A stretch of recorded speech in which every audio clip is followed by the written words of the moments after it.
Pessoal, hoje é a terceira aula que a gente está tendo. Eu sei como a gente faz uma num mês, outra no outro mês. A gente esquece tudo, não é verdade? Eu sei porque comigo é assim também.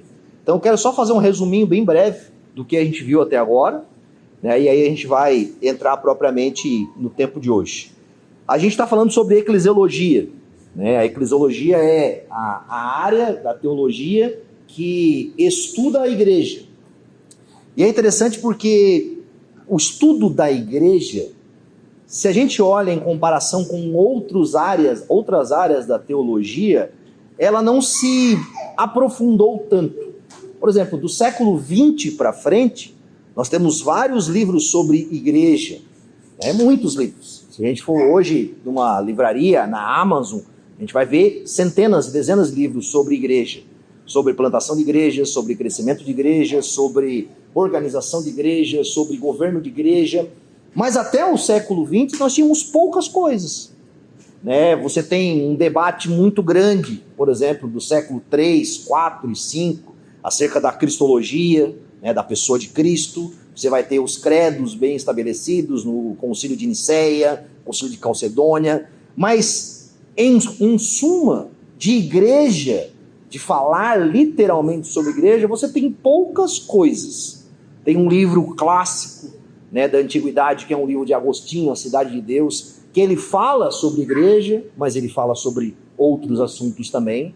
Então hoje a gente vai olhar um pouquinho o que a gente fez na última aula e o que a gente vai fazer hoje. O que a gente fez no primeiro encontro que a gente teve aqui? Talvez você não participou, a gente tem ele gravado, depois você pode me pedir, eu mando, tem os áudios, tem o material dele ali.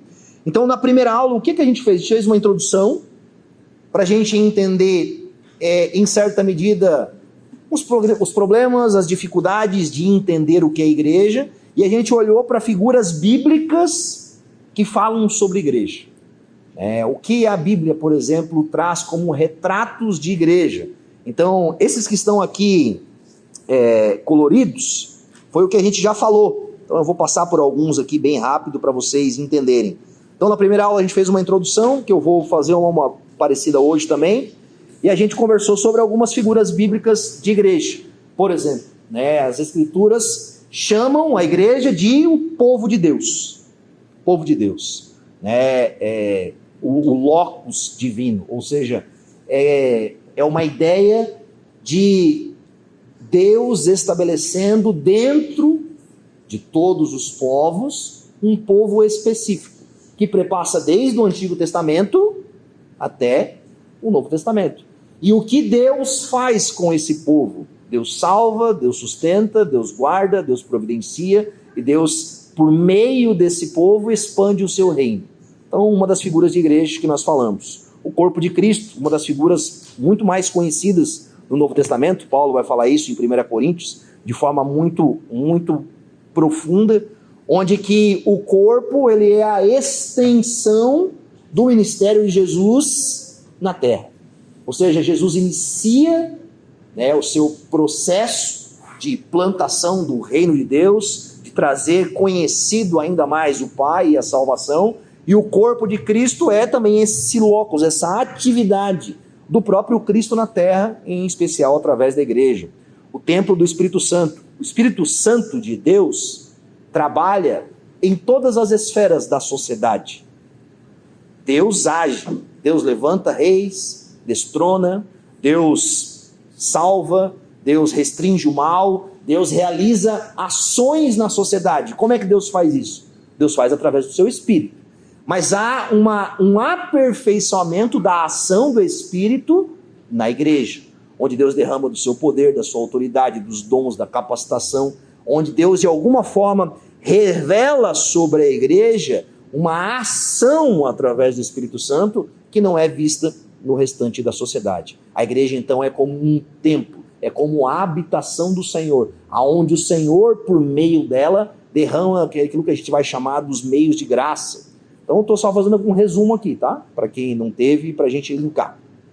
A igreja é o reino de Deus, isso aqui muitas vezes é um problema. As pessoas acham que a igreja especificamente é o reino de Deus, mas o reino de Deus é maior do que a igreja, e a igreja está incluída dentro do reino de Deus.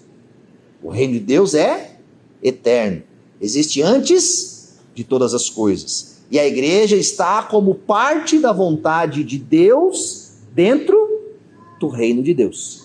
Mas ela não é a totalidade do reino de Deus. Porque a igreja é este local que Deus atua dentro do seu povo, mas o reino de Deus se estende à glória, aos céus, ao local espiritual. Então, a igreja e o reino de Deus. A igreja de Israel, a gente trabalhou um pouquinho desse entendimento entre o contexto de nós compreendermos que, eu não vou gastar muito tempo nisso aqui, mas quando a gente olha para Israel, o povo de Deus, a nação de Deus, desde o momento Deus está o quê? Está estabelecendo um grupo. E Deus vai chamar esse grupo, por exemplo, como palavras no Antigo Testamento, como Edá no hebraico, Kerral, que são traduzidos, por exemplo, por eclesia no grego, por igreja. Quando Moisés fala, reúna o povo na frente do arraial. Aquela palavra, ela é simbolizada e traduzida pela mesma palavra que a gente traduz como igreja no Novo Testamento.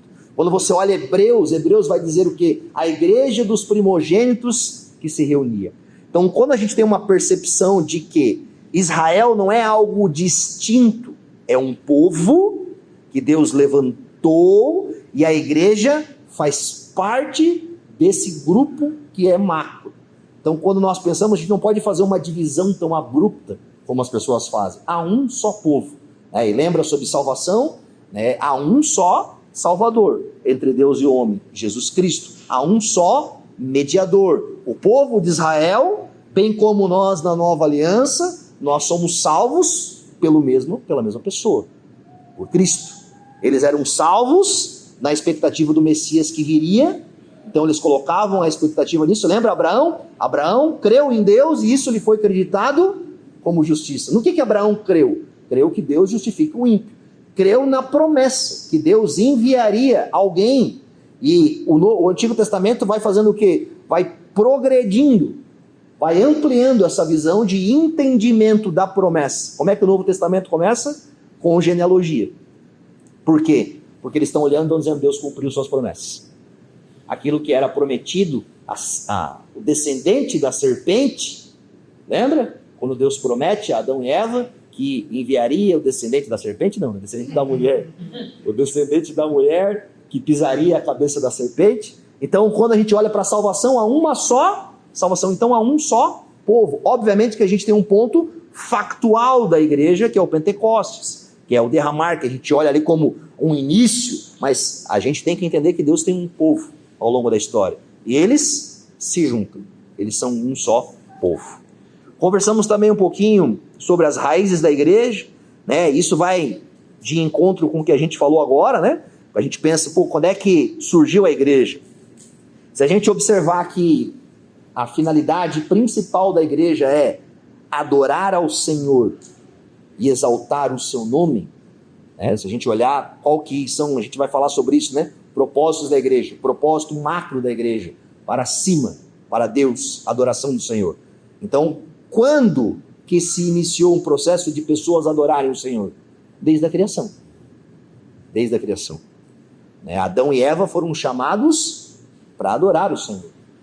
Quando eles são expulsos do jardim e eles têm os seus dois filhos ali, Abel e Caim, qual que é o dilema que está acontecendo ali? Adoração. Eles estão adorando o Senhor. O que Jesus vai dizer? Onde dois ou mais estiverem em meu nome, ali eu estarei. Ou seja, o processo de início do povo de Deus se dá desde lá de trás. Mas, obviamente, a característica da igreja efetiva se dá ali a partir da morte e ressurreição de Cristo. Olhamos um pouco os termos, eu já falei aqui do Edá e Kerral, e os propósitos da igreja, que a gente deve ter claro sobre isso. Quando Jesus olhava para os seus discípulos e os comissionava na mente, e dá para ver isso ao redor das Escrituras, o evangelismo, ou seja, a expansão da obra de Cristo, o testemunho do que Cristo fez, era um propósito específico e claro da igreja. A igreja existe em uma medida para quê? Para anunciar o que Jesus fez. Vocês serão minhas testemunhas em toda a Judéia, Samaria, Jerusalém, Judéia, Samaria, até os confins da terra. Né? Quando você lê Atos, preste atenção em Atos. Atos faz uma narrativa dessa progressão. Começa os primeiros discípulos em Jerusalém, daqui a pouco eles estão na Judéia, daqui a pouco eles estão na Samaria, e daqui a pouco eles estão nos confins da terra. Ou seja, Atos está demonstrando que o que Jesus comissionou à igreja está acontecendo. Está acontecendo. A igreja tem um propósito de edificação, ou seja, a igreja tem um propósito para fora, que é o evangelismo, e tem um propósito para dentro, que é a edificação dos santos. Ou seja, a igreja também, como uma mãe que acolhe, busca, ela também cuida, edifica, ensina. Se a gente olhar para o Novo Testamento, você vai perceber que grande parte, em especial das epístolas e das cartas pastorais, por exemplo, estão fundamentadas na edificação dos santos. E ele designou alguns para apóstolos, profetas, pastores e mestres, com o fim de edificar os santos para a obra do ministério. Então, a igreja existe para uma edificação do povo de Deus. Por exemplo, hoje que a gente está fazendo aqui, é uma parte do propósito da igreja. Mas é uma aula de teologia, a gente aprende. Cara, a igreja é chamada para edificar a si mesma. Se a igreja ela olha apenas com um propósito externo de evangelismo, mas não educa, capacita e envia os de dentro, as pessoas da igreja vão sentir, poxa, parece que está faltando alguma coisa. Parece que está faltando uma realidade de propósito da nossa existência. E esse propósito é edificação. Adoração, já falamos, a igreja existe para adoração. E a misericórdia foi a aula que a gente teve com o Tiago Guedes, com quem esteve aqui. Então, como ele tinha muito material e trabalho sobre isso, ele tratou desse ponto da igreja aí. Então, quem não assistiu, essas aí, a gente tem a minha gravada só em áudio e a do Tiago Guedes tu postou hoje até, né, Rafa? Tá no YouTube liberado? O link saltou. Como? Saltou o link. Ok, mas acho que pode liberar. Já tá rolando. Tá bom, mas acho que pode liberar no YouTube. Pode. Depois está lá. Vamos orar antes de a gente iniciar o processo de hoje? Senhor Jesus, nós somos muito gratos a Ti por esse tempo e esse privilégio que o Senhor nos dá e que o Senhor possa enriquecer-nos essa noite com o Teu favor e a Tua graça sobre nós. Nos ajuda, Senhor, a amar a Tua igreja, a testificar, Senhor, de que ela existe como uma demonstração pública do Seu amor e da Sua graça sobre nós. Fala, Pai, com cada irmão e irmã aqui dentro, e nos ajuda, Senhor, a olharmos para a reunião do Teu povo com reverência, com zelo e com desejo de vivenciá-lo. Esse é o nosso pedido e essa é a nossa oração no nome santo de Jesus. Amém. Eu não vou reproduzir, tá? Porque eu não tenho slide. Nós ganhamos esse projetor hoje, então eu estava testando aqui, né? Eu coloquei aqui só para fazer um test drive agora, e o que eu vou fazer aqui está em Word, então está correndo um pouquinho, mas depois eu envio para vocês. Aliás, nós ganhamos um projetor hoje e uma televisão. Glória ao Senhor por isso, né? Eu fui buscar agora, né? Então instalei aqui e está funcionando, beleza? Mas vamos lá. Hoje a gente vai, na última parte que a gente conversou, a gente olhou figuras bíblicas da igreja, né? Povo de Deus, templo do Espírito Santo, seus propósitos, adoração, edificação. Então nós olhamos num caráter bíblico para a igreja. Hoje nós vamos olhar num caráter histórico. Geralmente, quando você vai participar dessas aulas, você vai perceber que eu vou fazer isso. Eu vou dividir sempre a teologia nesses 3 pontos. Vou dividir a sistemática, por exemplo, de um caráter doutrinário. Vamos olhar a teologia bíblica, entrando nas figuras, no que a Bíblia faz, fazendo uma conexão. E vamos entrar também num caráter histórico. Por quê? Eu até deixei aqui algumas sistemáticas, depois vocês podem ver, eu vou citar algumas coisinhas sobre ela. Uma doutrina sistemática, uma teologia, geralmente ela começa com um ponto de um problema. Você já fez um TCC, trabalho na faculdade ou algo do tipo, que você tem ali o quê? Você tem um artigo que você vai produzir. E geralmente você produz ele a partir do quê? De um dilema, de um problema, de uma circunstância, que você vai abordar ele e você vai trabalhar diante disso. Cara, a sistemática trabalha muito por isso. Então eu vou pegar um problema de cada um deles aqui sobre igreja na história e a gente vai olhar elementos da história da igreja. Por quê? Primeiro problema. Na nossa cultura, a gente tendencia a entender a igreja de forma sociológica. Por quê? Nós somos um povo de relação. Nós nos relacionamos. Quem vai trabalhar isso é o Franklin Ferreira, na teologia sistemática dele. Ele vai dizer que o ser humano é um ser social. E a gente vive em uma sociedade, ok? E viver em sociedade é muito bom. Para vivermos em sociedade, há organização. Nós temos, por exemplo, dentro do nosso país, nós temos um poder judiciário, nós temos um poder legislativo, nós temos um poder executivo, que organiza a nossa sociedade e, de alguma forma, há um conceito social de forma com que a gente vive. Qual que é o problema? O problema é quando a gente enxerga a igreja só a partir dessa ótica. A gente tendencia a olhar a igreja num parâmetro que? Sociológico. O que a igreja presta à sociedade? Você percebe? Se você conversa com uma pessoa que não é um cristão, que não vai na igreja, e você pergunta para ele, por exemplo, acerca da igreja, da instituição igreja, você pode perceber que talvez ele vai fazer uma determinação da igreja a partir de um âmbito que? Sociológico. Como a praxis, a prática da igreja se manifesta na sociedade. Ok? Primeiro ponto. Isso é ruim? Não, não é ruim. A igreja é um organismo, uma instituição que está na sociedade. Hoje, por exemplo, a gente tem dentro da nossa esfera mundial dilemas na sociedade que, em grande medida, estão envolvidos com religião. Nós temos, por exemplo, no Ocidente, uma distância do Estado e igreja. Nós temos no Oriente, em especial os países de Oriente Médio, que tem a perspectiva islâmica, uma aproximação da religião e do Estado. Isso é um fenômeno social. Isso tem acontecido, por exemplo, os islâmicos, eles não entendem como duas coisas, Estado e igreja. Na visão islâmica, a progressão do seu regime está em estabelecer a Sharia, está em estabelecer o Alcorão como regra de medida da sua sociedade. E na medida que o islamismo cresce no mundo, ele cresce nessas duas vertentes. Por exemplo, hoje você tem uma grande expansão do islamismo na Europa, muito forte. Hoje você já tem vários prefeitos islâmicos em cidades grandes na Europa, onde você vai tendo já um envolvimento da religião como padrão de desenvolvimento da sociedade. Em outro ponto, temos o Ocidente, a nossa realidade, em que gera-se um afastamento dos valores da religião.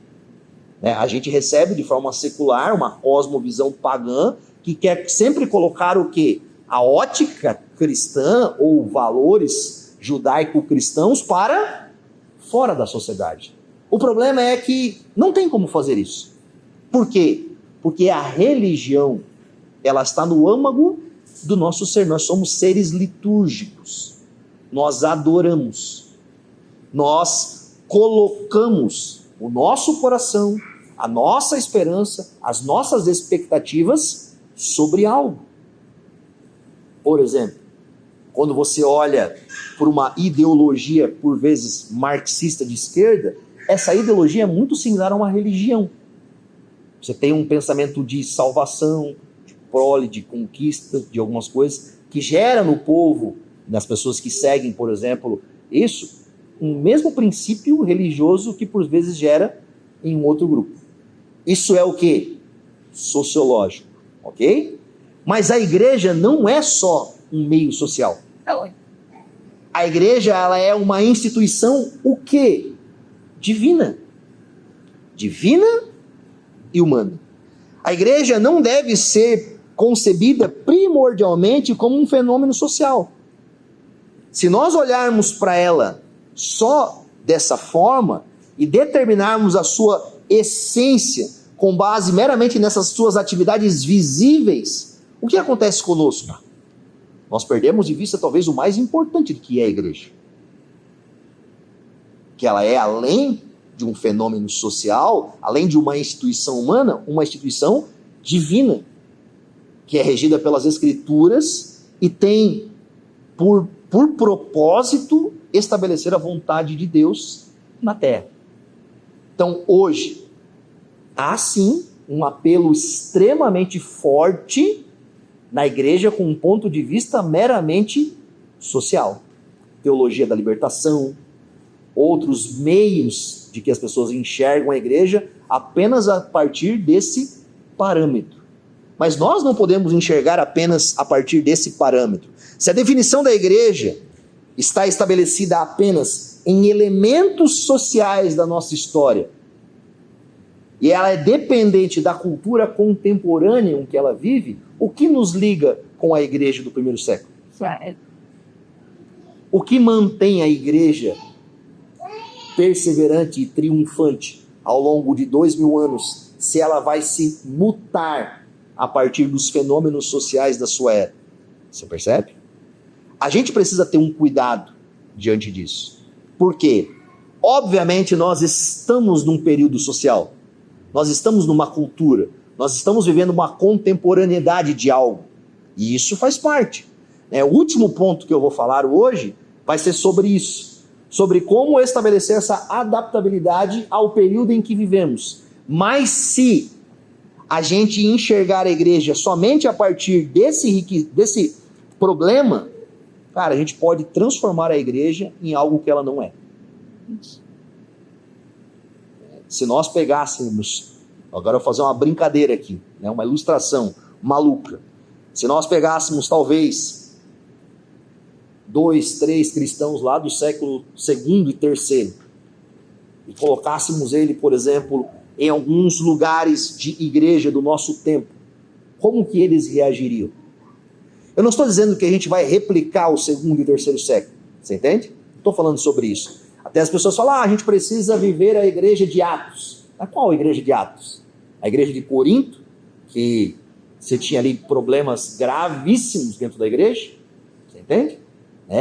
A gente não tem que replicar o mesmo exemplo, a gente tem que seguir os valores e ver o que o Senhor ensinou, que é eterno, que são princípios elementares, e mantê-los na cultura e na sociedade atual. Então esse é o nosso primeiro ponto. O segundo ponto que a gente deve cuidar em relação a isso, as pessoas olham para a igreja apenas como um fenômeno experimental, experiência. Então elas vão até na igreja e elas estão esperando experimentar e receber no seu ser, na sua existência, coisas daquele momento. E aí o que acontece? Aí você tem uma cultura do século XX incluída dentro da igreja, uma cultura de experiências, e as pessoas vão narrar o fenômeno da igreja a partir disso. E elas se tornam dependentes dessas experiências. Aí se você perguntar para algumas pessoas o que é a igreja é o que eu sinto de alegria, eu chego lá, eu gosto de estar lá, eu canto, eu pulo, eu tremo, Ok, mas isso é uma definição de igreja? Sabe, você percebe como há um problema em nós e nós definirmos as coisas? Por quê? Porque a nossa geração, em especial a geração do século XX, tem problemas de definições. Nós somos seres, nesse período, experimentais. E a gente vai sempre definir a partir das experiências. Mas isso também é um problema. Porque a minha experiência, com todo respeito, pode não valer de nada. Minha experiência pode ser muito boa, mas pode não ter equidade nenhuma com o que o Senhor determinou para a vontade dele. Então, quando a gente vai olhar um pouquinho para a história, e aqui eu quero trazer algumas ideias para nós, como que o povo de Deus olhou a igreja a partir da história. Como que eles fizeram definições? Que argumentos que eles usaram diante disso? Porque isso é importante para nós. Quando a gente olha para trás, você vai ver homens e mulheres e concílios eclesiológicos que definiram alguns pontos da igreja. Que a gente olha e fala, mas não entendo o que significa isso, por que daquilo. Mas eu quero tratar um pouquinho disso com vocês hoje. Eu quero ler, em breve, vou ler só uma partezinha do credo de Niceno Constantinopolitano, que ele, quando você tem os credos, a gente pensa que credo é coisa de católico, né? A gente sempre pensa isso, né? Mas os credos, os estabelecimentos dos credos, foram concílios que a igreja fez ao longo da história para definir e para colocar sentenças, definições. Por quê? Porque a igreja estava cercada de problemas. Cercada de problemas. Quando você vai ter o primeiro credo, o credo niceno, lá no ano 325, que eles vão estabelecer, por exemplo, as duas naturezas de Cristo. Por quê? Você tinha um perigo, que era um homem chamado Ário, que estava promulgando dentro da igreja uma ideia equivocada acerca de Jesus. Então se reúne lá cerca de 300 homens, que era cerca de 1/6 dos bispos que tinham em toda ali aquelas 5 regiões maiores do império, e eles vão fazer o quê? Eles vão sentar, discutir, vão expurgar o erro e vão fazer uma definição daquilo que eles achavam que era correto. Coisas que a gente fala até hoje, está no nosso meio. Logo, alguns anos depois, a gente tem um outro concílio, que é esse concílio que eu falei para vocês, que é de Constantinopla, e eles vão ampliar algumas coisas. Eles vão pegar o mesmo credo niceno e vão ampliar algumas coisas. E eu quero só pegar a frase da igreja. A gente podia falar que ele é maior, que a gente podia ler todo ele, mas eu quero pegar apenas a frase da igreja, que vai dizer, vou fazer um completar aqui com o começo da frase que ele diz: e cremos, no Espírito Santo, o Senhor vivificador, o que procede do Pai e do Filho. Presta atenção nisso, aqui era um problema, As pessoas tinham uma discussão sobre o Espírito Santo, se procedia do Pai ou do Pai e do Filho. A igreja católica com a igreja oriental rompeu-se no ano 1000 ali depois de Cristo por causa dessa frase aqui. Era filho de quê? Filho o quê? Se era vindo direto do Pai ou do Pai e do Filho. E lá nesse concílio eles já determinaram isso. Mas agora vamos aqui para a igreja. O que juntamente com o Pai e o Filho adorado e glorificado, que falou através dos profetas, e numa só igreja santa, católica e apostólica. Confessamos um só batismo, por remissão dos pecados, esperamos a ressurreição dos mortos e a vida do século vindouro. Amém. Então eles estão olhando para a igreja, cremos em uma só igreja, que ela é santa, apostólica, e eles estão determinando algumas dessas coisas. Por quê? Por que a gente tem que olhar um pouco para isso? Você tinha algumas situações acontecendo nesse período da história. Eu quero levantar algumas delas para nós. Primeira coisa, você tinha um grupo de pessoas que estava iniciando processos de igrejas muito heréticas. Que essas pessoas não criam, por exemplo, em todo o colégio apostólico, em todas as definições. Então, eles vão olhar para a igreja de uma forma, olha, existe uma unidade na igreja. E essa unidade da igreja deve prescrever algumas condições. E aí, quando você tem o credo inteiro, creio em Deus Pai, creio no Filho, eu creio nisso, creio nas Escrituras, creio na unidade entre o Pai, Filho e Espírito. Então, por que una? Porque a igreja não poderia destoar de elementos que eram principais para a Escritura. Para a Escritura e para o povo de Deus. Quando nós falamos sobre unidade, um cuidado que a gente deve ter. De onde vem a unidade? De onde vem a nossa unidade? De Deus. De Deus. Por que nós somos um? Porque Deus, de alguma forma, ele derramou sobre o seu povo algo que ele já vivia entre Pai, Filho e Espírito Santo. Nós não somos um porque a gente é muito legal, porque a gente é bacana, porque a gente achou que é... Não, não somos nós que construímos unidade. Esse deve ser o primeiro ponto nosso. Quem constrói unidade é o Senhor. É o Senhor quem constrói essa unidade. E desde quando ela existe? Desde a eternidade. Desde sempre.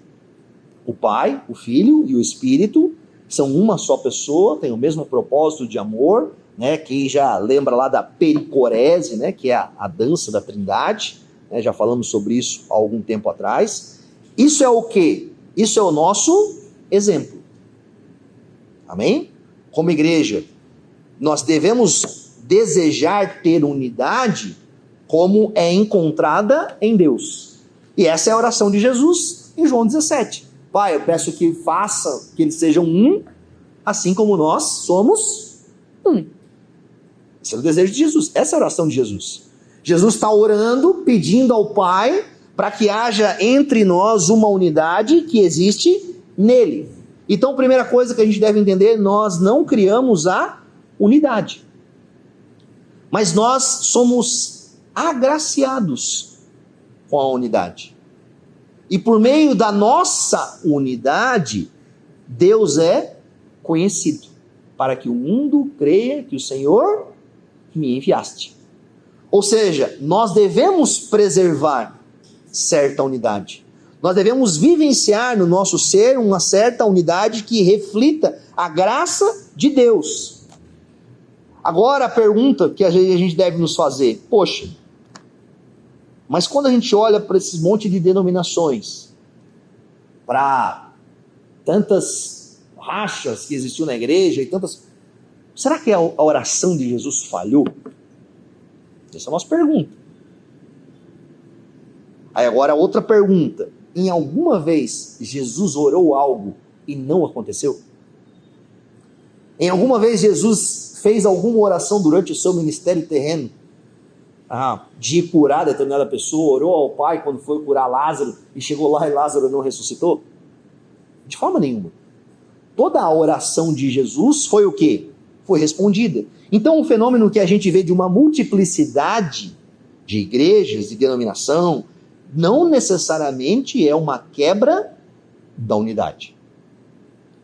Podem ter pessoas que quebram ela, porque ferem fundamentos elementares da fé cristã, que caem, por exemplo, num conceito de quem é Jesus, num conceito de salvação, em pontos elementares que a Bíblia traz como fundamentais a isso. E, por exemplo, o apóstolo Paulo e as Escrituras, em outros casos, vão dizer, olha, que a gente não deveria nem nos relacionarmos com alguns tipos de descrentes que pensam alguma coisa. Esse é um cuidado.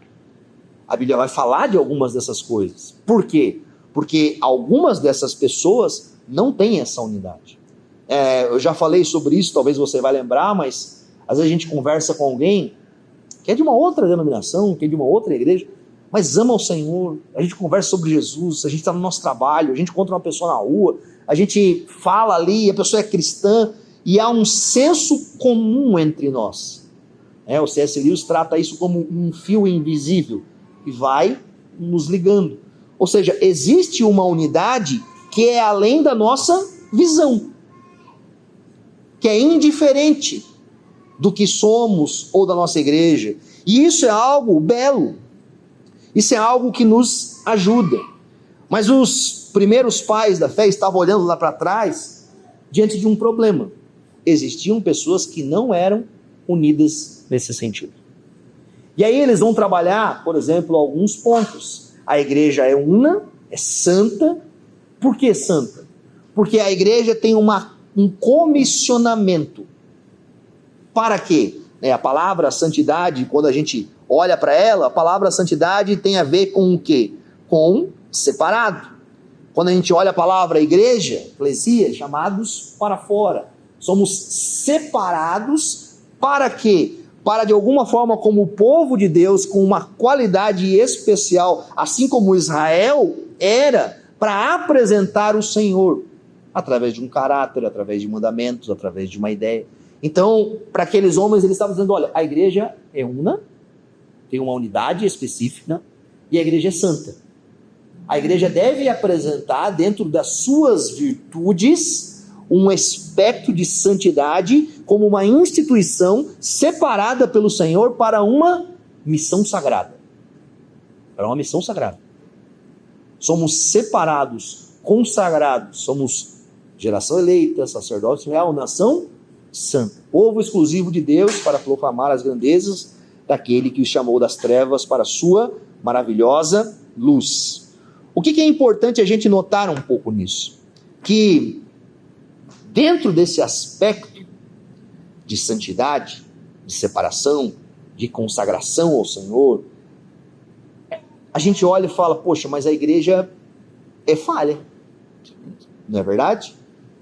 Deus nos separou, Deus nos santificou, Deus derramou, nós somos o represário, né, o depósito do Espírito Santo na ação de Deus na terra, mas nós ainda somos falhos, ainda falhamos.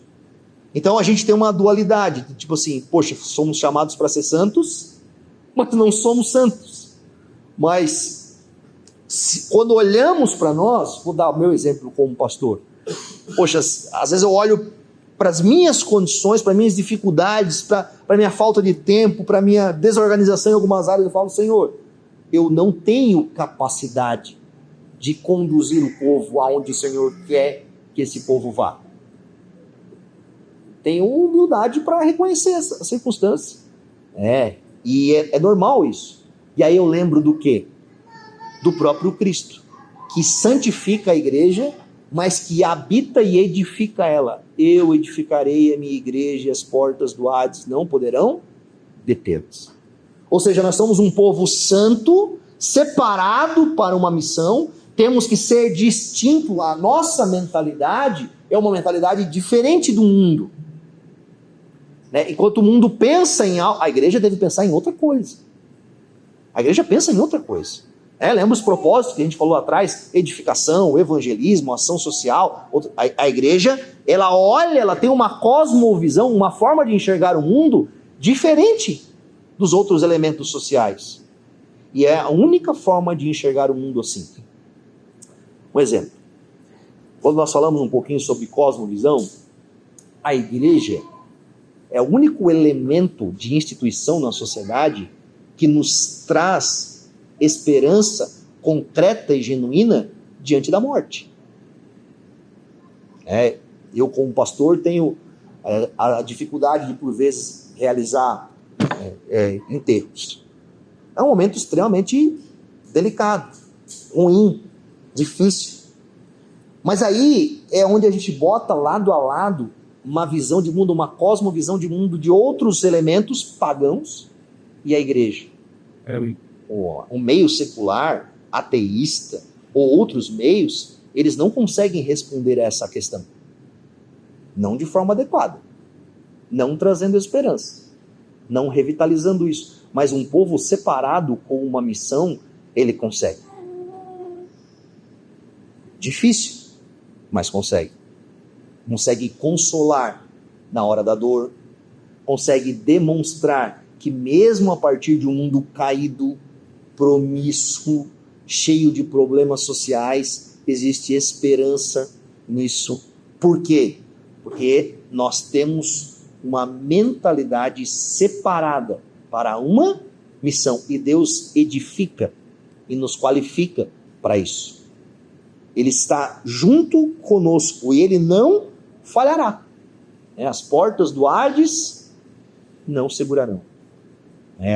E a ideia é de porta como um mecanismo de defesa e nós adentrando a isso. A igreja é santa, por quê? Porque somos a comunidade da habitação do Espírito Santo de Deus. A igreja é a instituição do Espírito. E o Senhor derramou o seu Espírito sobre ela. Eu falei um pouquinho no começo, o Espírito habita na sociedade e realiza. A gente não pode olhar para todas as coisas e falar, isso aqui está tudo ausente do poder de Deus. Não, Deus, ele é poderoso para fazer o que ele quer, para tirar um faraó do lugar e levar para outro, para fazer circunstâncias acontecer. Deus faz isso, mas a igreja é esse depositário do Espírito Santo, né? Nós devemos entender que, como esse povo santo que somos, nós dependemos do Espírito e nós prefiguramos uma plenitude que um dia será. Ainda não é. É o já e o ainda não. Por isso que as pessoas às vezes acham que nós somos loucos. Porque as pessoas olham para nós e eles veem que nós vivemos com uma esperança que ainda não é realizada. Percebe? Às vezes eu converso com algumas pessoas que não são cristãs, elas não conseguem ter esse parâmetro de vivermos por uma esperança que não é realizada. Porque o padrão do mundo é viver em coisas palpáveis, métricas, objetivas e realizáveis no momento. Nós não fazemos isso. É óbvio que nós temos objetivos, nós vemos, nós nos movemos e nós experimentamos algumas coisas, mas a nossa ideia como um povo santo e separado está sempre na percepção: ainda não chegamos ao nosso destino. Estamos a caminho e estamos sendo auxiliados e ajudados pelo Espírito Santo que está conosco em todo o tempo. E aí só ilustrações de brincadeira, né? Assim como Deus estava fazendo com o povo no deserto, dando provisão ao povo, capacitando o povo, dando forças ao povo, consolando o povo, corrigindo o povo, né? Como que Deus caminhou até Canaã com aquele povo? Com o seu Espírito presente em tempo integral, capacitando aquele povo, santificando aquele povo, separando aquele povo para a obra que o Senhor queria. E é a mesma coisa que o Senhor está fazendo hoje. E a gente deve sempre lembrar que isso é factual e será pleno. Então, dentro da missão que temos como um povo separado para tal, qual deve ser sempre a nossa certeza? Deus não vai falhar. Deus não vai falhar. Deus vai completar a sua obra. Nós estamos momentaneamente meio cegos a algumas coisas, com dificuldade, enxergando com reflexo obscuro no espelho, mas um dia veremos face a face. Um dia o conheceremos como somos plenamente conhecidos. Então a gente anda em missão como um povo separado ao Senhor, na certeza que a missão será concretizada. Simples e tranquilo. Eu sei que é difícil, não é verdade? Na teoria parece muito legal, né? Na teoria você diz assim, poxa, mas essa é a expectativa do povo. Deus não nos separou para falhar. Amém? Deus não nos separou. Eu não estou dizendo de promessas aqui dessa, porque Deus vai nos dar o que a gente sonhou, o que a gente olhou, Ele vai... Não estou falando sobre isso. Mas a obra do Senhor será completa. E se Ele nos separou, nos santificou, nos inseriu dele, e nós somos esse povo santo, qual deve ser a nossa característica? Alegria, tranquilidade, expectativa. Vamos em frente. Vamos confiando no Senhor. Vamos caminhando. Agora os dois pontos que por vezes são um pouco mais delicados, né? Quando a gente fala do termo católica e também do termo universal.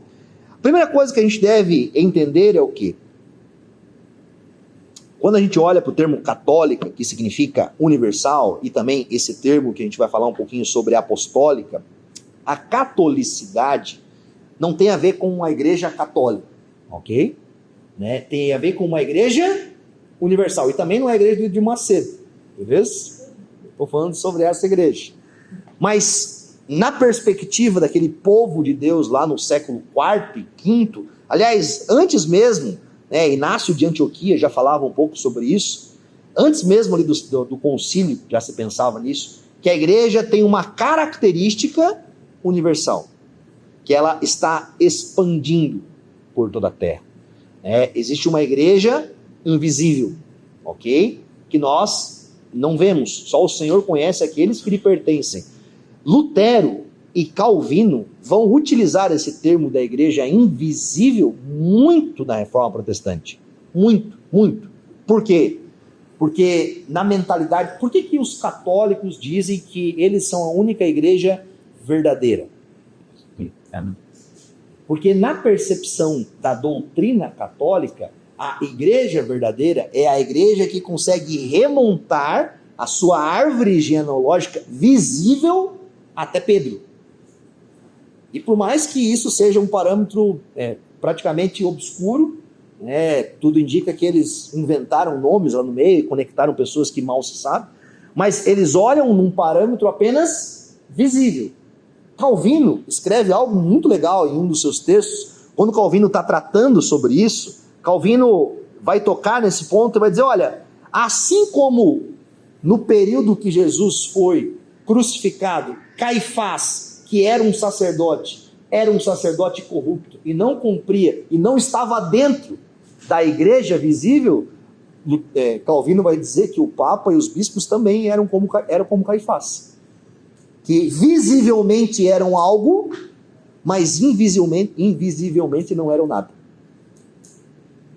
Que poderiam estar dentro de uma sucessão, mas não estavam dentro do reino de Deus. Você entendeu a analogia diante disso? Então, um cuidado, por exemplo, aqui.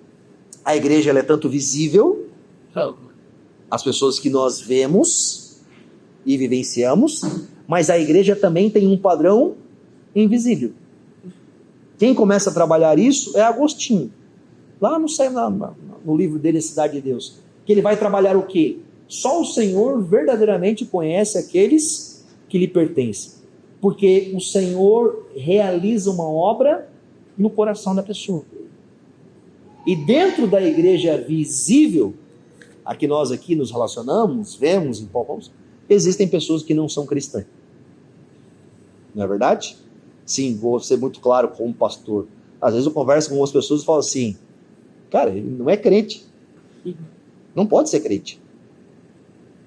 Ele está visivelmente aqui, como Caifás era o sumo sacerdote do período de Cristo, mas não era nem próximo do que deveria ser.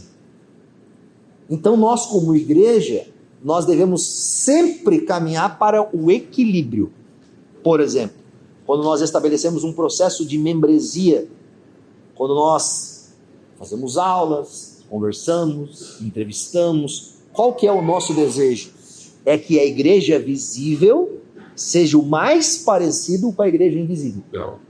Ou seja, para que as pessoas que estão dentro de uma comunidade, verdadeiramente elas sejam crentes. Porque nós devemos prezar por isso.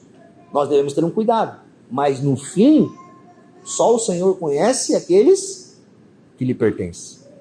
Eu estou misturando um pouco esses dois termos, do católica, do universal com o visível e invisível, porque isso nos ajuda um pouco a entender isso. Quando essas palavras foram usadas naquele tempo, eles não queriam usar o termo que o catolicismo vai promulgar depois, atribuindo a todas as igrejas da Reforma e algo como se não fossem igrejas verdadeiras. Não foi isso que foi cunhado no século IV. A ideia deles era o quê? Existe uma igreja universal. Existe uma igreja católica. Presta atenção, por exemplo, em algo. Quando os apóstolos são questionados sobre salvação, o que eles respondem? Atos 2. Pedro prega, Pentecostes acontece, as pessoas se voltam para Pedro e falam, o que faremos então? Pedro fala, vocês precisam ser membros da igreja visível? Pedro fala, arrependam-se e creiam. Isso não estou diminuindo a participação da igreja, ok? A gente vai tocar um pouco nesse assunto. Quando Paulo e Silas estão presos e tem lá o terremoto, e aí o carcereiro vai se matar, e aí eles seguram ele, e o carcereiro pergunta, o que eu posso fazer para ser salvo? O que Paulo vai responder? Creia em Jesus Cristo, você e sua família serão salvos, tal. Qual que é o objeto da salvação? Está em crer no Senhor e depositar fé e se arrepender. Dentro do catolicismo romano, vai atrelar a uma ideia de pertencimento à igreja de Roma para a salvação. Isso é incorreto. Eu não estou dizendo que pertencer à igreja não é bom. A gente precisa pertencer à igreja. Nós somos, mas para pertencermos à igreja, nós somos enxertados em Cristo. E esse é um cuidado que a gente deve ter. Por exemplo, a pessoa não se torna cristã porque ela fez um termo de membresia com uma igreja. Não é verdade? Cara, ela pode continuar sendo a pessoa mais pagã possível. E isso, infelizmente, é uma realidade. A pessoa se torna cristã quando ela é regenerada pelo Espírito vivificador de Deus, que o insere no corpo de Cristo, na vida do Senhor. E essa é a parte que acontece dentro dessa igreja invisível. E aqueles homens, Lutero, por exemplo, quando está lutando com essa dualidade ali no século XVI, que ele está observando, cara, um parâmetro totalmente equivocado de pessoas que se diziam cristãs ou não, ele vai olhar de que forma? Da igreja visível e da igreja invisível. Ele vai trabalhar dentro desses parâmetros. Mas presta atenção em algo. Mesmo a igreja visível, ela não é vista por todas. Como assim? Por exemplo, quando nós vivenciamos a prática cristã com irmãos, com irmãs, nem sempre aquelas pessoas que não creem no Senhor, nossos familiares, algumas pessoas, elas não entendem o que a gente faz. Elas não entendem por que a gente está aqui numa quinta-feira à noite. Elas não entendem por que a gente vem todo domingo. Elas não conseguem enxergar a visibilidade natural da igreja. Você percebe isso? Por quê? Porque muitos estão cegos espiritualmente. E por mais que a igreja tenha uma característica visível, ela ainda necessita de uma ação espiritual. E nós a enxergamos porque somos espirituais. Você vem, por exemplo, no culto, e você está sentado, ouvindo, cantando, e você é ministrado pelo Espírito do Senhor, você recebe consolo, você recebe exortação, você é edificado, você, de alguma forma, Deus trabalha nos nossos corações naquele local, e nós saímos de lá diferente do que nós entramos. Há um aspecto de visibilidade na igreja que nem sempre é visto pelos incrédulos. Às vezes os incrédulos entram na igreja visível e saem da mesma forma. E é uma luta nossa. Qual é a nossa luta? Pregar o evangelho, confiar ao Senhor, clamar ao Senhor, para que o Senhor possa regenerar essas pessoas e propriamente inseri-las aonde? Inseri-los na verdadeira igreja. E esse deve ser um aspecto necessário nosso. Quando nós falamos sobre a igreja apostólica, algo que a gente deve entender sobre isso é o quê? O que aquelas pessoas estavam lutando no século 3, 4 e 5? Qual era a questão? Havia certos grupos heréticos que não acreditavam em todo o ensino dos apóstolos. Havia, por exemplo, Marcião, que separou um cânon bíblico apenas de coisas que ele cria. Algumas pessoas só criam no que Paulo tinha escrevido. Outras pessoas não criam nos 4 evangelhos. Então, quando a igreja se determinou apostólica, qual que era a realidade disso? Olha a realidade nossa hoje. Que nós somos uma igreja que cremos em toda a fundamentação do ensino apostólico. Hoje a gente tem uma corrente de liberalismo teológico que é muito parecido com o século 3 e o século 4. Quer um exemplo? Nem tudo que está na Escritura é palavra de Deus. Apenas aquilo que foi o próprio Jesus que falou é palavra de Deus. Mas algumas dessas cartas não são para o nosso tempo, são diferentes do que vivemos agora, não estão dentro da nossa cultura, não servem para nós mais. Essas pessoas não têm uma mentalidade apostólica. Elas não têm um entendimento apostólico. Nós somos uma igreja apostólica. A gente não tem apóstolos, você entende? Não é isso. Mas nós não rejeitamos os apóstolos. Por quê? Porque rejeitar os apóstolos que são enviados é rejeitar aqueles que o enviou. Deus enviou eles. Então, quando a gente rejeita, por exemplo, um escrito, quando a gente rejeita uma orientação do Senhor, quando a gente descrê nisso, no fim a gente está descrendo em quem? No Senhor. É um ato de incredulidade, é pecado. E é um dos pecados que o Senhor mais atribui juízo diante disso. Quando nós retiramos, quando os fundamentos estão sendo destruídos, o que pode fazer o justo? Já dizia Salmos.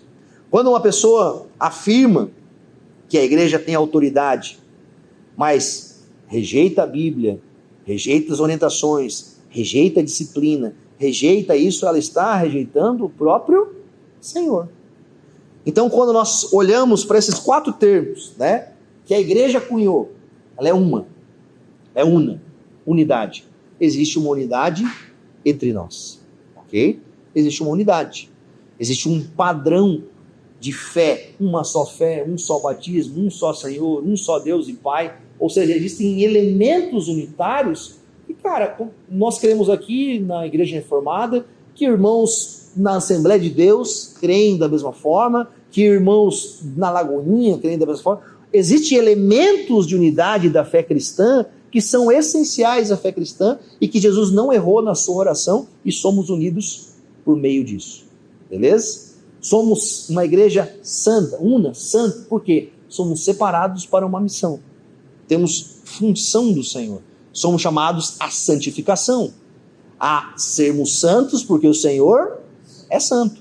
Somos chamados como uma igreja católica, universal, porque estamos estendidos por todos os lugares de forma invisível, mas também de forma visível.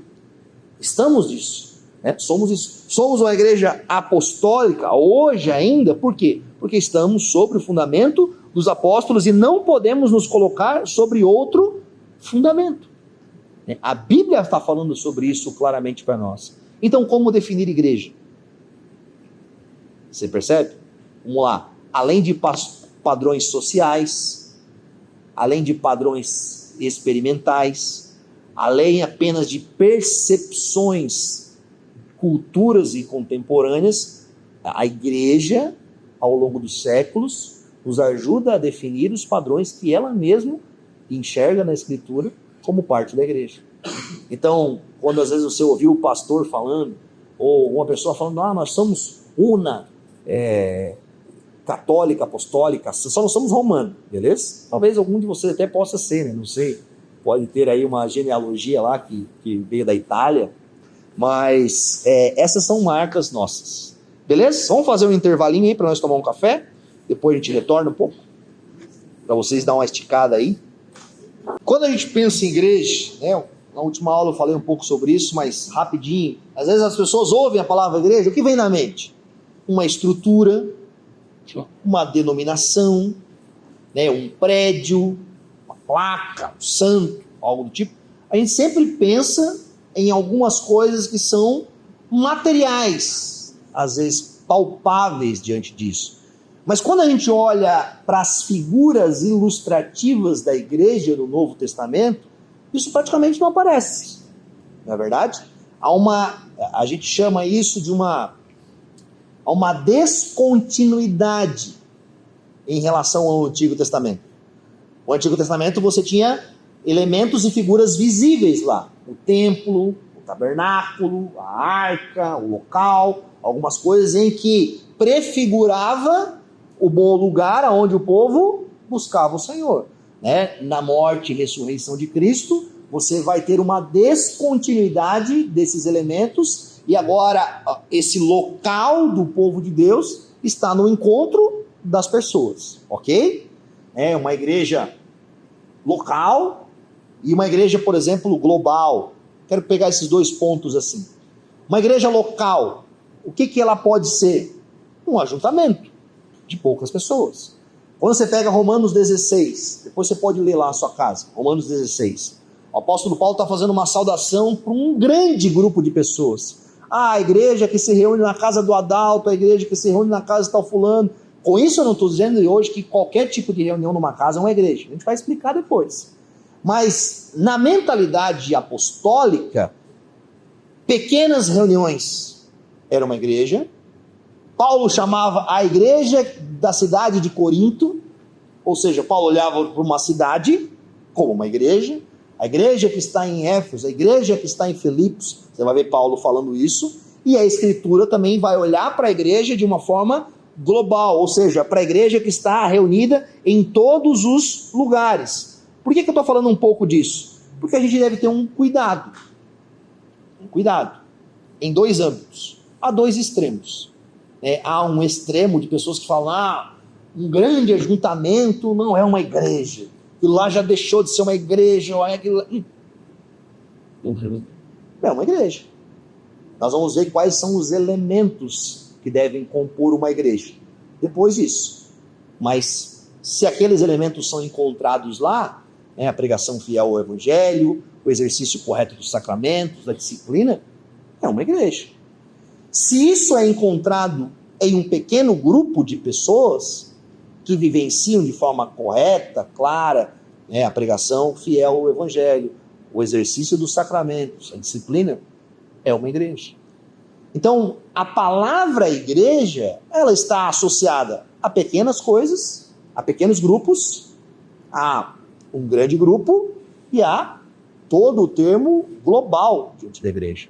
Então, esse é um pequeno cuidado que a gente deve ter.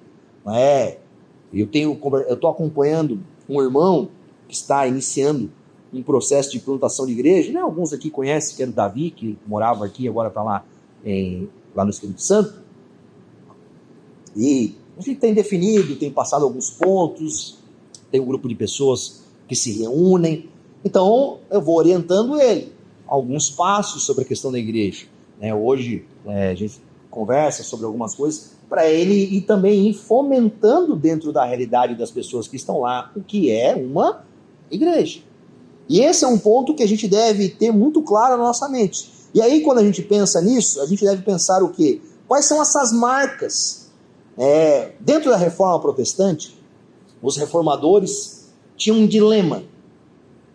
E o dilema era o seguinte: a igreja católica dizia que eles não eram a igreja verdadeira, que eles eram um filho que se rebelou, que estava fora, que não participava mais da igreja. E a igreja católica pensa isso até hoje dos protestantes. Olham para os protestantes como alguém que saiu da casa, que está fora.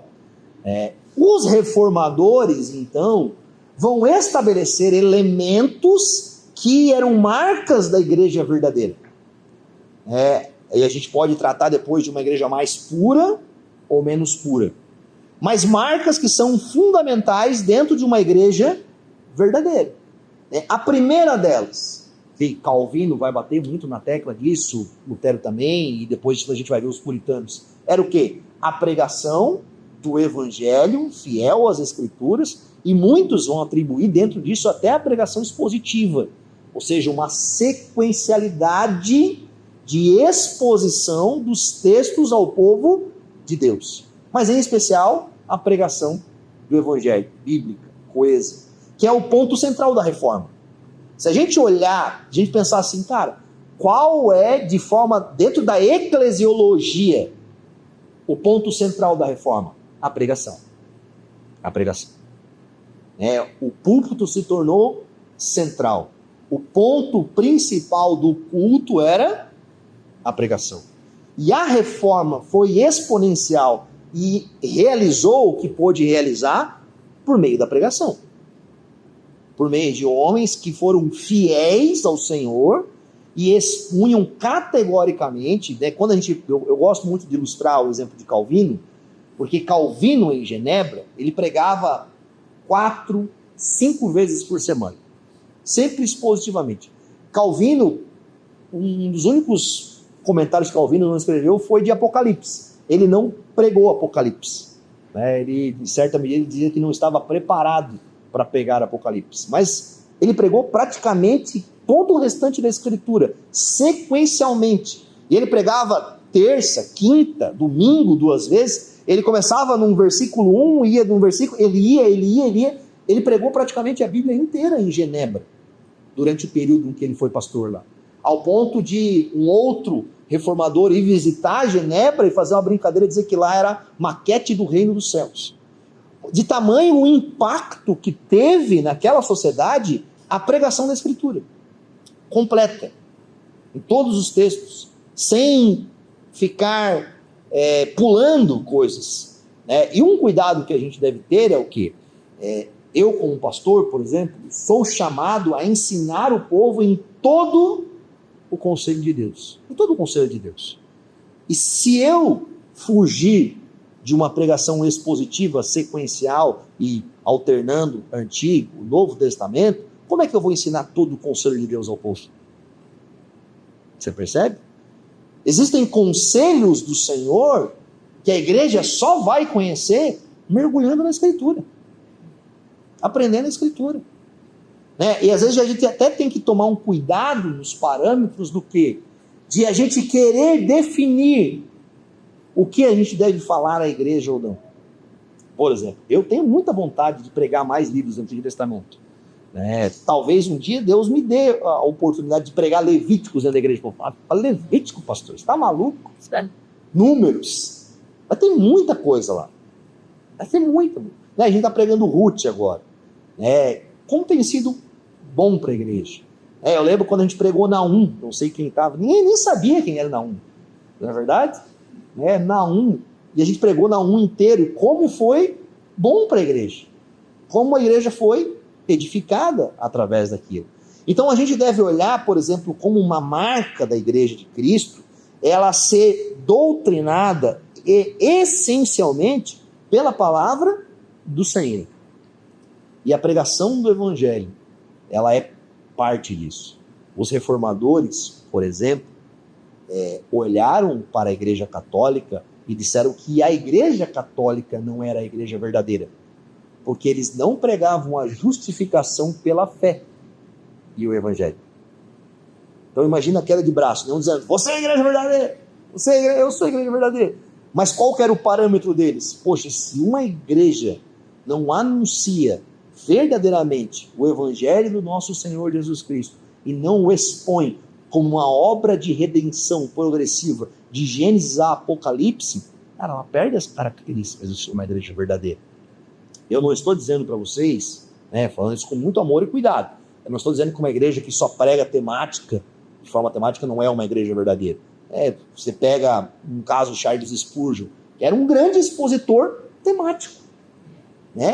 As pregações dele, com as suas ilustrações, às vezes ele ia um pouco nas alegorias lá, que tinha que dar um cuidado, mas ele era um grande expositor, que conseguia concentrar doutrina, teologia bíblica e pontos fundamentais da fé. Só que é um desafio. Por exemplo, é um desafio. Só pregar de forma temática, escolhendo temas específicos, é um desafio. Eu me sinto muito mais seguro expondo sequencialmente o texto do que... Eu vou dar um exemplo para vocês. Às vezes, culto de Páscoa, de Natal, obviamente a gente sabe o que é o Natal, a gente sabe os textos que estão ali, os textos de Páscoa, mas ali é às vezes um desafio, que ali eu preciso mergulhar mais em alguns pontos, ir mais profundo em determinadas doutrinas. Quando a gente pregou, por exemplo, o ano passado, os 5 solas, que a gente pregou ali em outubro, é um desafio, porque você pega temas diferentes e trabalha diante deles. Então a exposição, ela ajuda o pastor, ajuda o povo de Deus, ajuda a igreja a ter um crescimento sequencial nas Escrituras. Segunda marca que a gente deve entender como um princípio elementar de uma igreja verdadeira, o exercício dos sacramentos. Os reformadores reconheciam que havia distinção entre alguns grupos, entre o grupo de Zwingli sobre a ceia, entre o grupo de Lutero, entre o grupo de Calvino. Existia algumas diferenças. A gente vai falar em um período aqui só sobre os sacramentos, sobre ceia e batismo. Então não vou me aprofundar muito nisso hoje. Mas esses elementos que, por mais havia uma pequena diferença entre um e outro, não os impedia de terem por mais que houve brigas entre eles e até quando a gente estuda lá um pouco sobre a história da reforma, teve até gente morta no meio dessas lutas diante disso, mas quando olhava para o catolicismo, era uma diferença um pouco mais abrupta. Por quê? Dentro do meio católico, você tinha o exercício dos 7 sacramentos, com uma ideia de a salvação ser infundida pelo exercício contínuo e a prática deles. Dentro do protestantismo, a salvação é imputada, ou seja, ela é realizada como uma obra única. Quando Deus nos salva, foi uma obra realizada. Estamos num processo até Deus retornar, mas o catolicismo olhava para os sacramentos como algo que ia sendo o quê? Você precisa fazer o batismo, você precisa fazer a crisma, a confirmação, você precisa ali da confissão diante do padre, você precisa da extrema-unção quando morrer, você precisa ali da missa, você precisava realizar isso, infundindo fé até o fim. Então, qual que era o elemento daquilo? Poxa, a salvação era condicionada, e ainda é, dentro do catolicismo, a essa realidade. Então, os protestantes vão olhar e falar, não, a forma com que está sendo abordada e realizada os sacramentos é uma característica de uma falsa igreja. E por isso eu não quero ficar levando vocês aqui para vocês saírem daqui batendo em católico, não é isso. Eu quero que vocês entendam o princípio diante disso. O quanto esses elementos, Lutero, por exemplo, vai rejeitar os outros sacramentos e vai dizer, olha, os únicos sacramentos estabelecidos pelo Senhor para a continuidade da sua igreja aqui na terra era o quê? O batismo como a iniciação e a ceia do Senhor como algo contínuo na vida do povo de Deus. E esses são os 2 sacramentos estabelecidos. Por exemplo, se você for hoje numa missa católica, ok? Você só come do pão e não bebe do vinho. E o vinho é bom. É um vinho bom, é um vinho lá natural, não tem elementos químicos, um monte de coisa, tem todo um ritual ali diante daquele vinho. E eu estava pesquisando um pouco sobre isso esses dias, e lendo, e procurando um pouco, você não acha muito sobre isso? Mas é interessante, porque isso vem de um caráter em que não é que eles não tinham para dar para todo mundo, em certa medida. Olha a ideia daquele princípio. Então só o padre e o clérigo realizavam, porque era difícil de trabalhar isso dentro junto ao povo, sendo um elemento, uma bebida ou algo daquilo. Cara, e isso continua até hoje. Você entende? E para muitos teólogos e muito reformados, quando você retira do elemento da ceia o princípio que o próprio Jesus estabeleceu, comam e bebam, você está quebrando o sacramento de uma forma totalmente desordeira diante disso. Segunda coisa sobre isso, o sacramento, por exemplo, da ceia, ela deve ser realizado dentro da igreja para as pessoas que foram batizadas e creem no Senhor. Eu, infelizmente, tive uma discussão, eu lembro na época da nossa antiga denominação, não quero entrar nesse ponto, mas nós recebemos uma orientação que nós não podíamos falar para as pessoas que a ceia era só para os crentes. E aí, poxa, aí você tem um debate, quando o apóstolo Paulo vai tratar 1 Coríntios 11, quem come e bebe sem discernir o corpo de Cristo, come e bebe para a sua própria condenação. Paulo também vai falar, olha, olhem para si mesmos, Paulo fala, autoexamine a vocês mesmos diante disso. Por quê? Porque a ceia é a participação da obra de Cristo.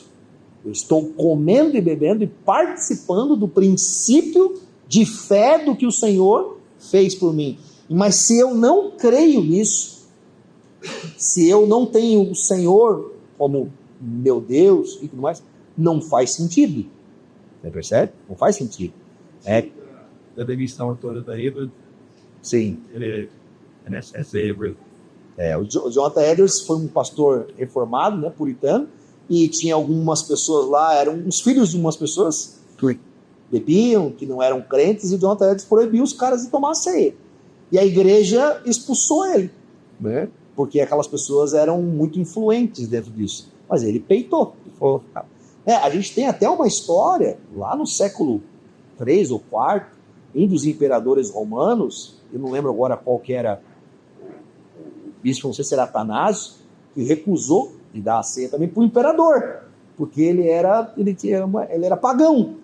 E como assim você recusar de dar a ceia para o próprio imperador? Não, ele não pode tomar.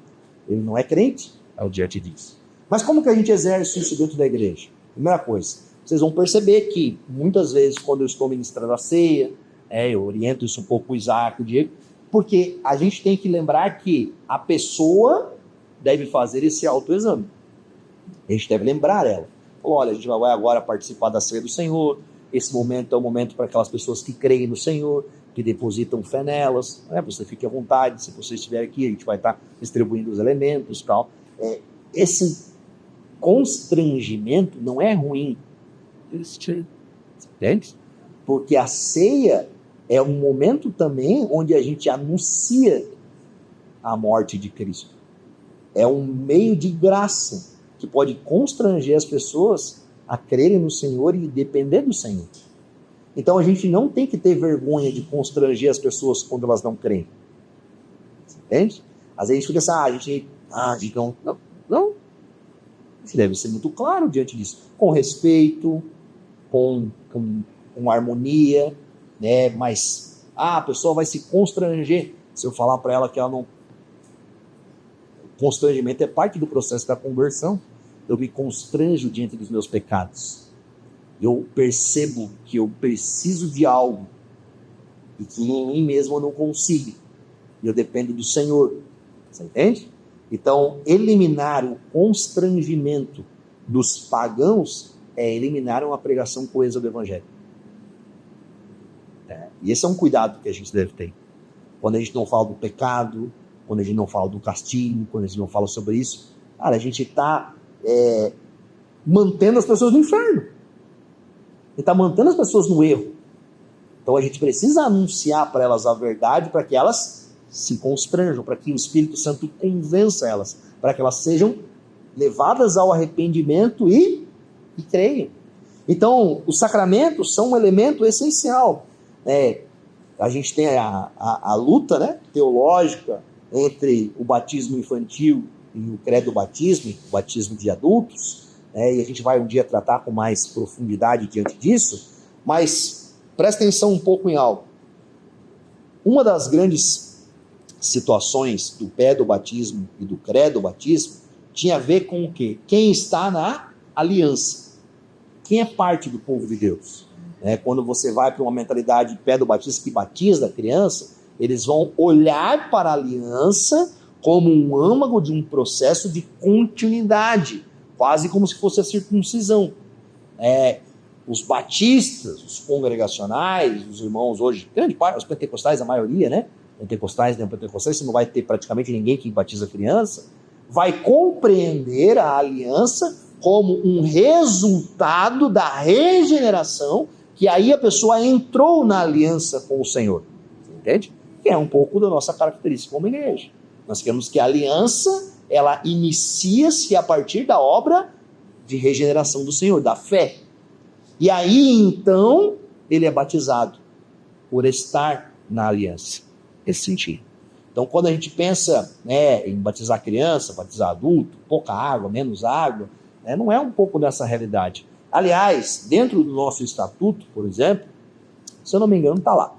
Mas a gente deixa claro que se a gente tiver uma situação com uma pessoa que está no hospital, que está enferma, que não tem condições, por exemplo, de se batizar por imersão, nós não temos um problema de batizá-la em um pouco de água.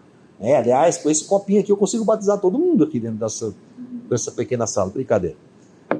Mas a gente não tem a gente entende que visivelmente a prática do batismo por imersão é o que a gente mais encontra no Novo Testamento, e você tem ali, o apóstolo Paulo vai fazer essa ilustração, nós morremos com Cristo nas águas do batismo e ressurgimos. Então sempre quando eu vou batizar algumas pessoas, sempre estou orientando ela. O batismo traz essa simbologia de estar morrendo com Cristo, você está, e é ressuscitando.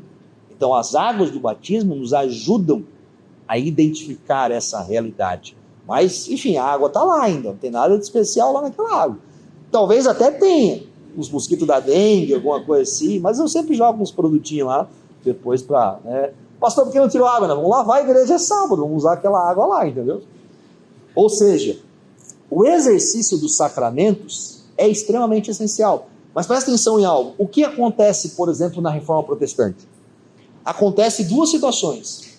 Acontece um grupo de pessoas que então entende e realiza, mas há um grupo de pessoas que não quer mais viver os sacramentos, que quer abandonar isso. E aí então eles também são reconhecidos como uma igreja não verdadeira. Agora um ponto para nós. Uma igreja que se reúne numa casa, vamos pegar o exemplo aqui lá da casa do Adalto, a igreja se reúne lá. É uma igreja? Não, eles não exercem os elementos lá, os sacramentos, as coisas lá. Eles estão ligados à igreja nossa aqui. Então esse princípio de, que é muito uma ideia de visão celular. Cada casa uma igreja, cada pessoa... Cara, espera lá. Há o exercício da pregação fiel, dos sacramentos, da disciplina eclesiástica naquele lugar que deve existir dentro de uma igreja. Se não há, então não tem a realidade de ser uma igreja verdadeira. A terceira marca, da igreja verdadeira é a disciplina. A disciplina do Senhor, ela é uma orientação da Escritura. A Escritura orienta a disciplinar o faltoso, a não permitir que ele se mantenha em iniquidade dentro do povo de Deus, porque ele pode conduzir o povo de Deus também à iniquidade. E esse é um elemento, muitas vezes, difícil e quase não falado dentro da igreja. Mas nós devemos lembrar que, quando a gente olha para a Escritura, a gente vê a disciplina eclesiástica. A gente vê, por exemplo, em Corinto, Paulo disciplinando. Quando você lê 1 Coríntios e 2, você vai perceber que parece que lá no capítulo 5, Paulo está orientando a disciplina do irmão, e você vai em 2 Coríntios, Paulo fala, agora você se arrependeu, retorne, recebam aquela pessoa. Há um processo. A disciplina é sempre o quê? Nunca só apenas com o pensamento punitivo, mas com o pensamento de restaurar a pessoa. Restaurar. A gente tem lá Mateus 18, Jesus delega o processo. Um irmão errou contra você. Vá pessoalmente e fale com ele. Poxa, aquela pessoa não te ouviu. Poxa, pegue mais uma ou duas testemunhas. Jesus está usando um princípio de Deuteronômio, de levar testemunhas juntos. Você leve alguém e corrija ele. Poxa, essa pessoa não lhe ouviu. Apresente o caso a quem? A igreja. A igreja. Porque a igreja tem um elemento autoritativo de estar participando desse processo da disciplina. E reter isso da igreja é quebrar a progressão que o próprio Senhor Jesus estabeleceu. Isso é um cuidado. Eu, como pastor, eu admoesto, eu corrijo, eu converso com pessoas, e graças a Deus, muitas delas são corrigidas diante disso. Mas vai chegar um momento que talvez alguma pessoa não vai ser. E talvez eu precise falar para ela, irmão, então eu vou ter que apresentar esse seu caso à igreja. E a igreja vai ter que participar desse processo, você entende? Eu não posso sozinho, lá na minha sala, excluir a pessoa. Falar, agora você não é mais um membro da igreja, porque eu determinei isso. Eu não tenho essa autoridade. Você entende? Essa autoridade é da igreja. Você precisa passar por isso. Eu, particularmente, já cheguei em casos de combate, quase combate mesmo com alguns irmãos diante disso, e a pessoa querer sair e não ser mais parte da igreja. Ok. Esse é o caminho. O caminho é sempre o quê? Ou a pessoa se arrepende, ou a pessoa naturalmente, ela mesma vai escolhendo o processo da saída. E a igreja precisa caminhar com isso, de forma muito clara. Quando não há verdadeira disciplina numa igreja, a igreja começa a se corromper por dentro. E obviamente que é muito delicado tocar em assunto, porque há muito mau uso, há muita forma incorreta diante disso. A gente vai retomar agora, depois do carnaval, a EBD, E a gente está fazendo as 9 marcas lá. E vai chegar no momento da disciplina e vamos falar mais claro sobre isso. Se a igreja específica nega continuamente a correção de um irmão, e, por exemplo, às vezes aquele irmão está dentro da igreja, com um princípio herético, propagando pensamentos totalmente equivocados, o que vai acontecer com a igreja? A igreja pode deixar de ser igreja. Ela vai morrer. Ela vai ser deteriorada de dentro para fora. E isso é muito comum, sabe? Isso é muito comum. Porque, às vezes a pessoa é influente, o pastor tem medo de falar determinadas coisas, corrigir, orientar. Não pode ter. Sabe? Porque, em primeira instância, nós estamos fazendo o quê? É a igreja do Senhor. A igreja do Senhor. E 2 elementos aqui, a gente vai caminhando por fim desses 2 elementos. Primeira coisa, a igreja ela tem um chamado e uma disponibilidade específica para servir. Jesus afirmou que o propósito da sua vida não era ser servido, mas servir e dar a sua vida em resgate por muitos. Quando Jesus encarna na terra, você vai perceber que o ministério dele é um ministério do quê? De serviço. Serviço. Quando ele está realizando milagres, quando ele está pregando, quando ele está cuidando dos enfermos, das pessoas, ele está ali em todo o tempo servindo. Então, a igreja de Cristo deve ter a mesma disposição para servir, porque ela foi incumbida da continuidade em certa medida. Obviamente, nós não nos sacrificamos para perdoar o pecado das pessoas, mas numa medida nós somos a continuidade da missão do Senhor nessa terra. E servir é parte da obra da igreja. Ainda que a igreja aumente os seus recursos, conquiste terrenos, prestígio, isso não é o propósito da igreja. O propósito da igreja é servir. Jesus não se relacionou com as pessoas com o que elas poderiam dar em troca.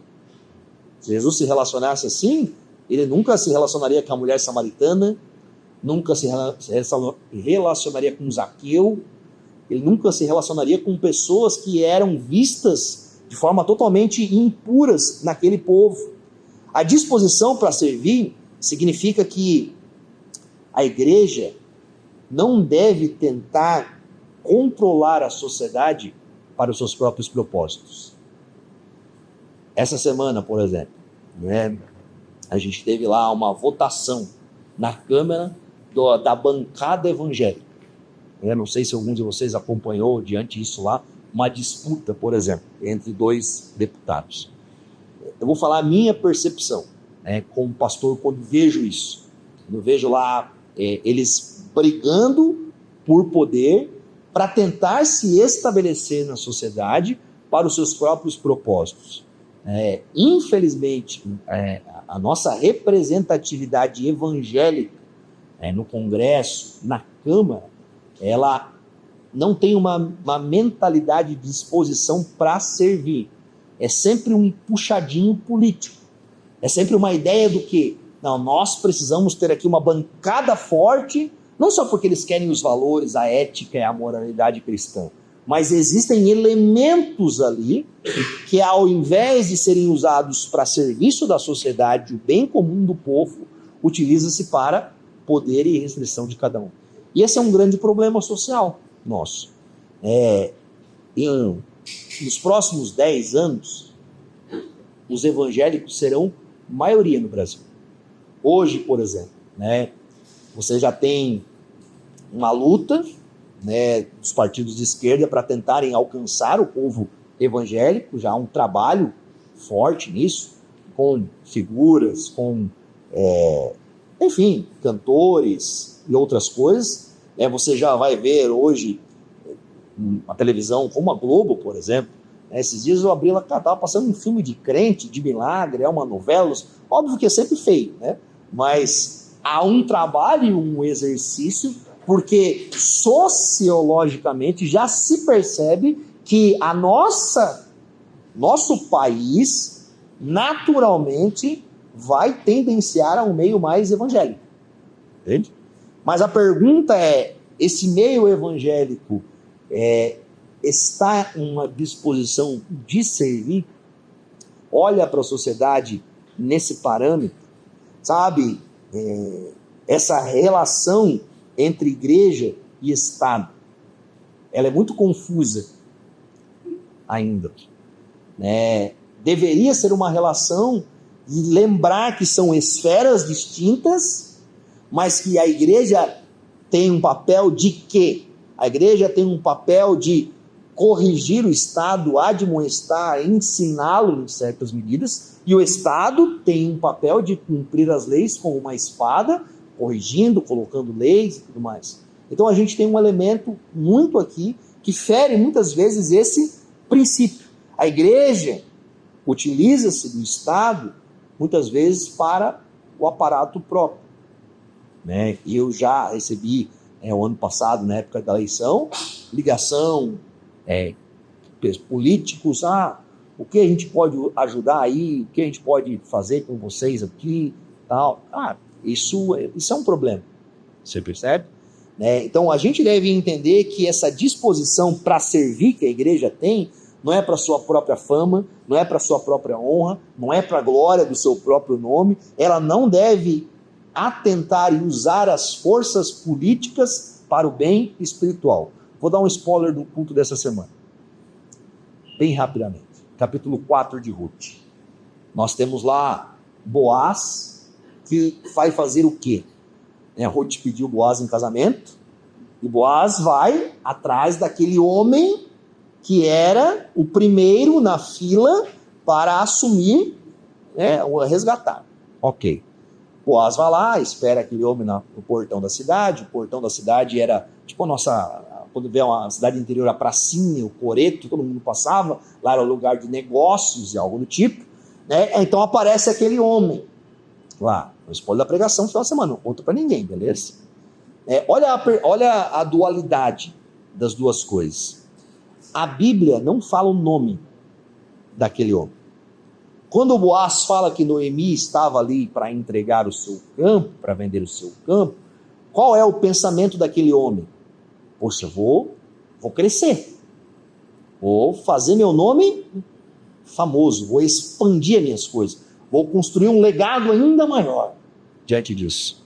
Aí o que Boaz fala? Mas, se você pegar as terras de Noemi, você também tem Ruth, e aí você tem que casar com ela para manter o nome de Malom. O Malom, aquele homem, não lembro o pai. Aí ele volta atrás. Ele fala, não, eu não quero servir, deixar legado para os outros. Eu quero o meu nome.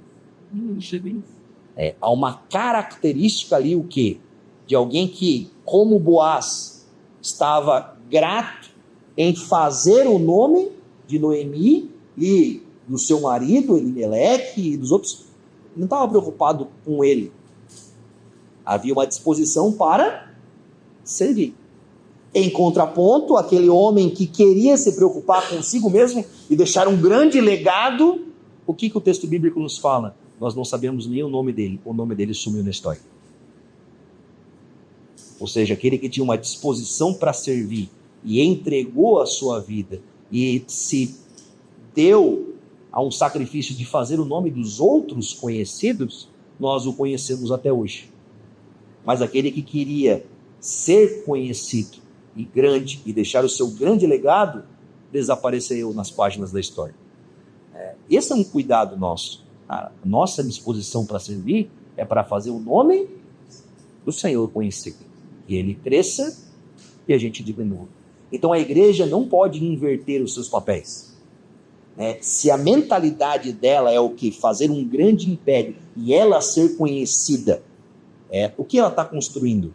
Ela está construindo a Torre de Babel. Fazer o nosso nome célebre e sermos construídas, sermos lembradas por todo o tempo. O que Deus faz com esse tipo de situação? Deus derruba. Tá? Deus derruba.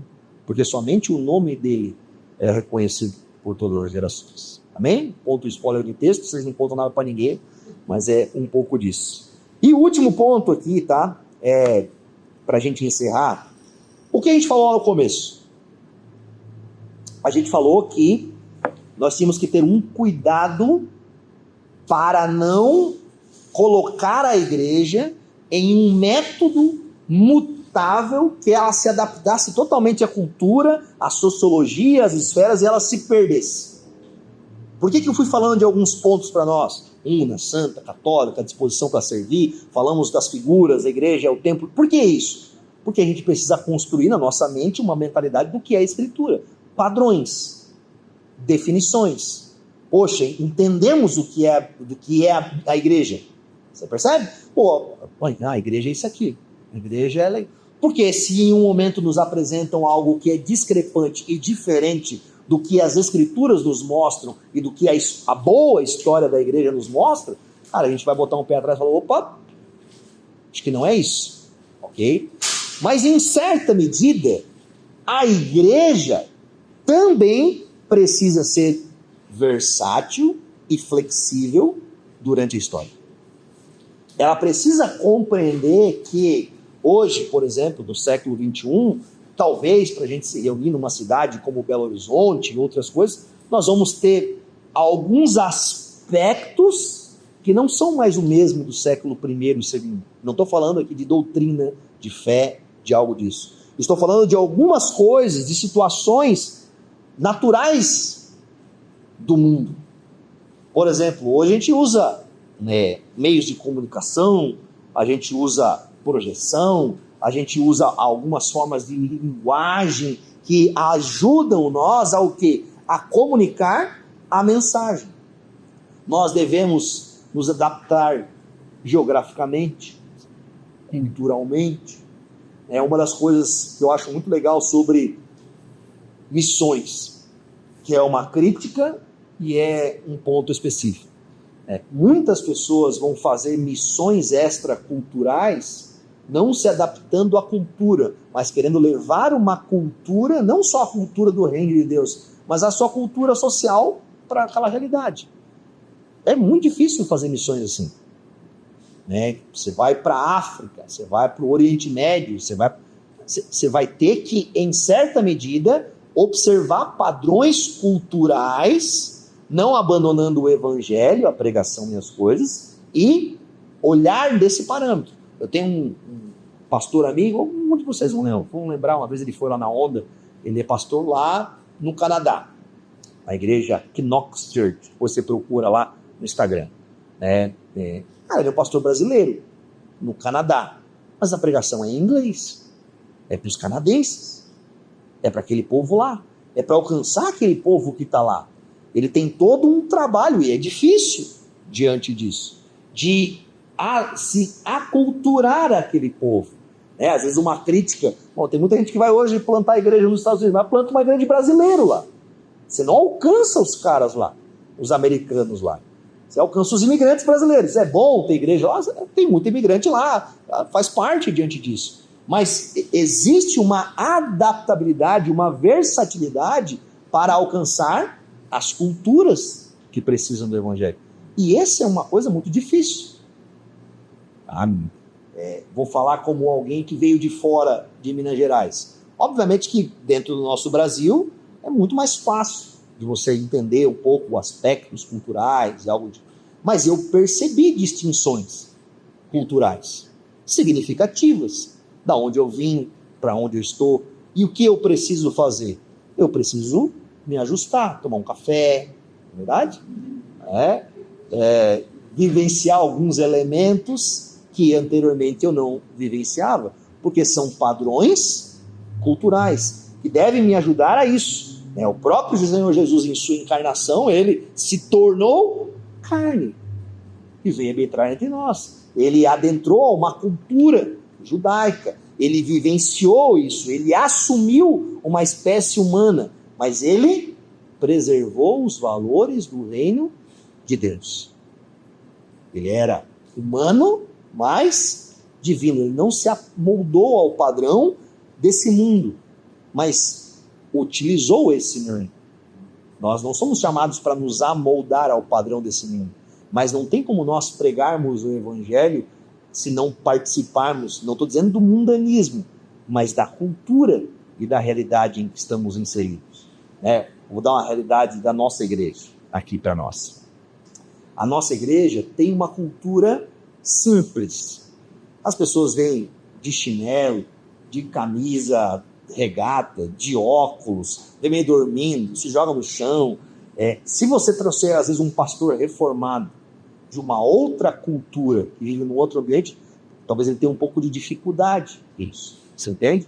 E a gente precisa ter uma certa versatilidade. Obviamente, um zelo, um cuidado com algumas coisas, mas entender que é um pouco de uma questão cultural da nossa sociedade. Todavia, nós devemos lembrar que a fidelidade em longo prazo ao chamado, ao invés da relevância em curto prazo na cultura, é o mais importante. Temos que ser fiéis ao longo prazo. Custe o que custar. Precisa ser o alvo da igreja. A gente não pode amoldar a igreja para atender um padrão cultural. Não podemos esquecer que haverá aspectos da nossa sociedade que são incompatíveis com a igreja de Cristo. São incompatíveis. Não fazem parte. Não tem como se misturar em alguma coisa. Porque há um cristianismo que nós vivenciamos que é histórico. Verdade? Que é histórico.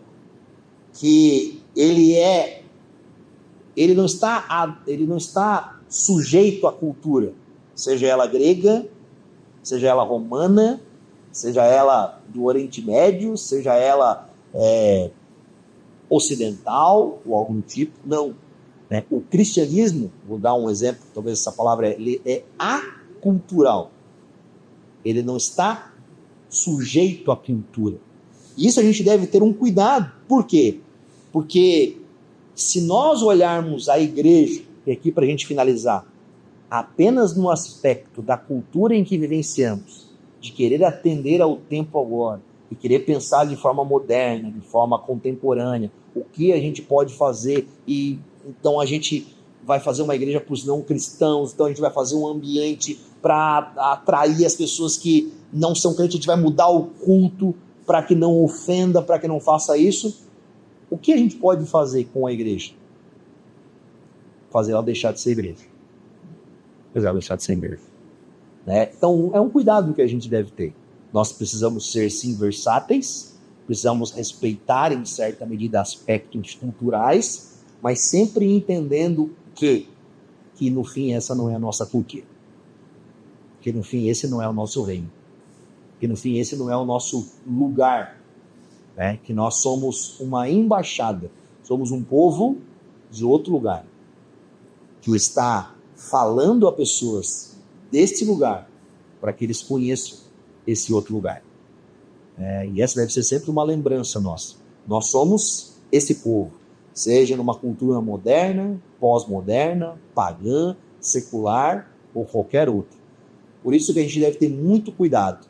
Se o nosso cristianismo eclesiológico hoje for totalmente diferente da linha de 2000 anos do cristianismo histórico, será que a gente continua sendo a mesma igreja? Será que há uma unidade entre nós e os nossos pais lá atrás? Se isso se diluir, talvez a gente diluiu a continuidade da igreja. Esse é um cuidado. Amém, povo de Deus?